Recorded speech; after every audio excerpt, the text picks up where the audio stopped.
I think if you look at the Sextech school and the Sextech industry, I do think there is a lot more non-binary interaction happening. So products that are for everybody, for different people, and I think the whole concept of thinking about sex and sexuality is changing. Yes. So I think 100%. if we consider monogamy as being more traditional, I think the thinking about monogamy is changing, and I think it is actively fueled through the Sextech community. Yeah, and I think people are being more experimental. I always worry about these trends because it's like, is this just a buzzword or a trend and then it's gone and that we're not taking it seriously? What I think is people are moving towards being more open, less judgmental, more shame-free. And if non-monogamy is included in that, then for sure we're moving, I hope,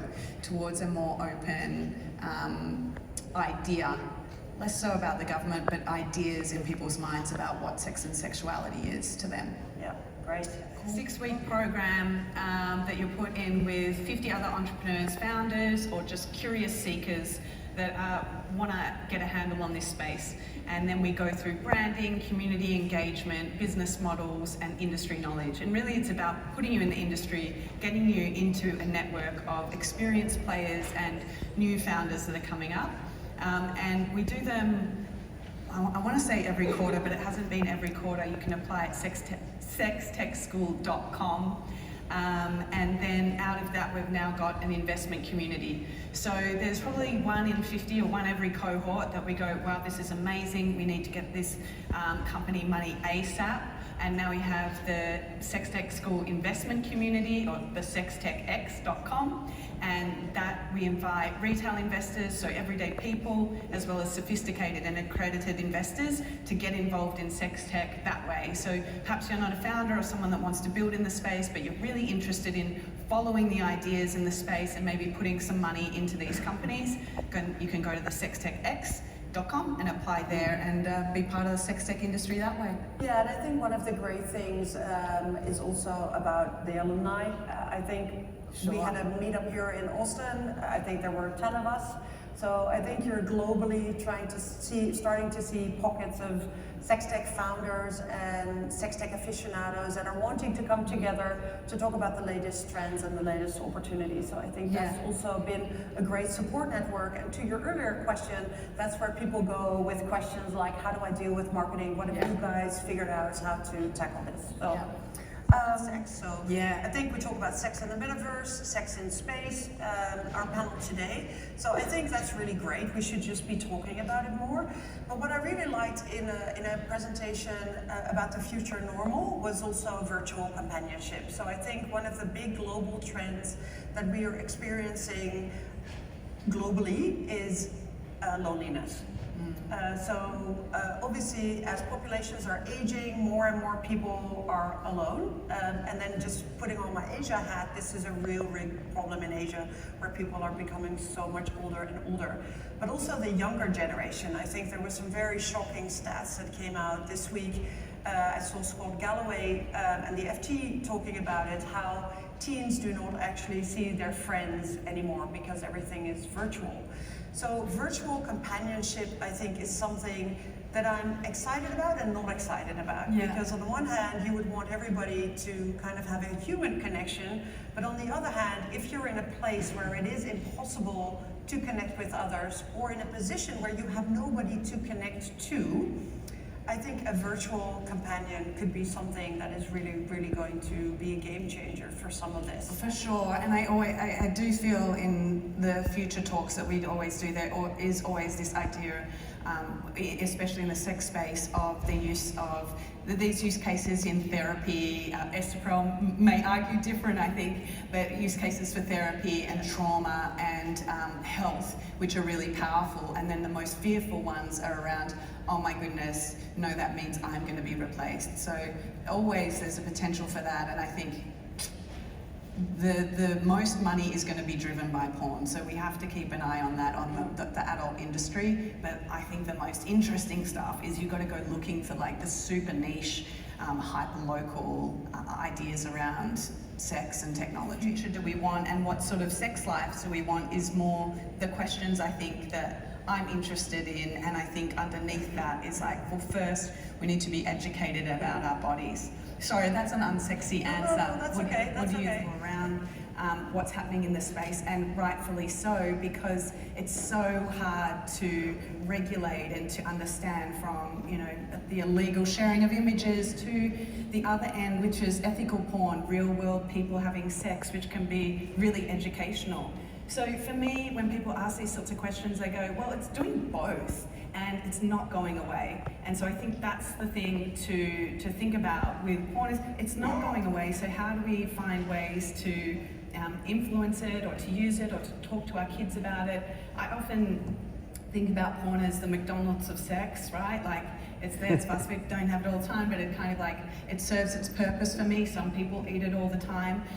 What do I think porn's doing? I think forever, as it has done, it has like access to capital, so it can do really interesting stuff and drive innovation. If we think about video games and porn driving so much of innovation in technology, from payment processing, live streaming videos, all that stuff was driven by like, how can I have more fun? Can I play more games, or how can I have more sex or see more sex?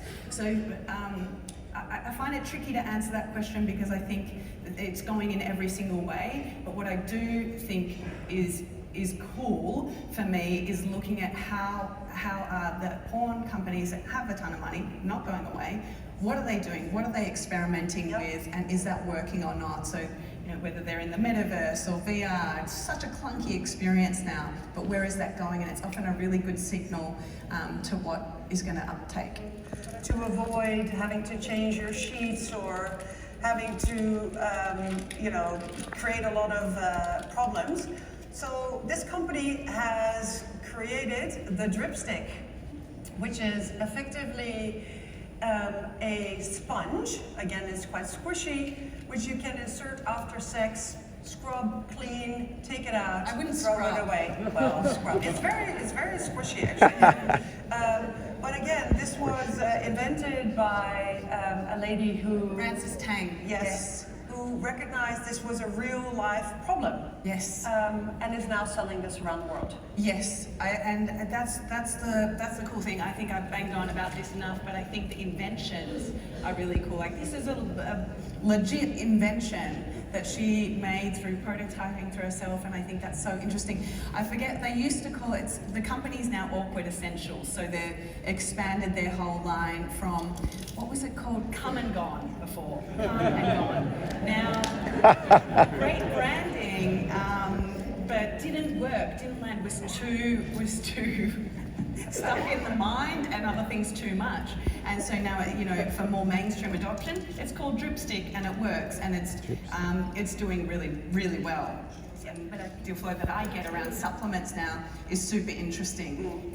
And so Sextech, the way it can become more mainstream and less sort of like, what are we talking about here, is always, I think, attached to bigger ideas. So we've had this wave of women-owned brands that are looking like beauty brands in the sex space, and they, you know, alongside the eye cream in Sephora, you also have these sex products, which is really interesting, and I think has seen its moment, and it's peaking right now and becoming way more acceptable. Yeah, Walmart, CVS, the whole thing, and I think the next wave, it's just like, how do we find these circles that are kind of adjacent? And supplements is another one that I think will be really easy, and natural supplements. I'm seeing a ton of that around, you know, CBD, as all these other industries are kind of more acceptable. Yep. Sex can piggyback onto that, and that's where you see the changes happening. So I'm really passionate about bringing more people into the space to think about that, and to build that, and to create the future they want it to see, rather than think, okay, well, you know, it's all taking over, let's just take a back seat.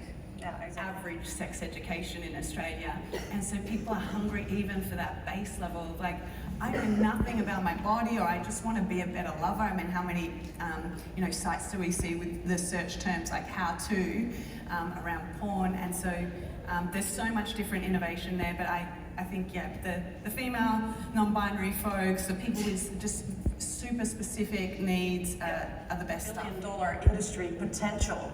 So if you flip it and not just look at the challenges, but look at the amazing opportunities that there are for companies and investors to invest in this space, you would wonder why there are no more people actually actively involved in it. Talking about sexual health, or you're talking about self-reporting tools, so often, because it's sex, the first ding ding ding thing that goes off is we're immediately thinking this is adult industry, this is porn, this is dangerous, we mustn't do this. And so for trying to, even if trying to build a small business, you're going to face those hurdles at every point to try and reach your consumer, and even to try and go and get your product made, right? Like there's so many stories of trying to find manufacturers, and then when they find out you're manufacturing something for, you know, genitals or sex, they're like, oh, we can't touch that. So it's a real challenge. You have to... Which you actually put over the penis, and depending on how much pain you have during penetrative sex, you can actually decide whether you put on 1, 2, or 3 rings, and then they basically get really squishy. So if you want to go a little bit deeper, you take one off. But this has been a real game changer for people that have suffered from pain during sex. And recently, we're going to talk a bit more about Sextech School, but recently Brownie and I hosted a session at the Sextech School, and it was really interesting because one of the students who listened to the founder of ONUT, Emily Sauer, talk about this product, was in tears online because she said, this is for the first time in 14 years that I feel that somebody has actually understood my problem. So this is a really exciting piece of sex tech too. Well, I guess, so I started a podcast called Future of Sex. So we have a media company that explores sex and technology. In the pandemic, we started Sextech School, and that allows people to go and build businesses in the space. We have a 6-week program looking at all different innovations in sex tech, and we just launched the sextechx.com, which is an investment community really interested in providing access to capital for all these amazing innovations in sex tech that we're going to introduce you to today. So really happy to be here, and my sex tech sister in arms.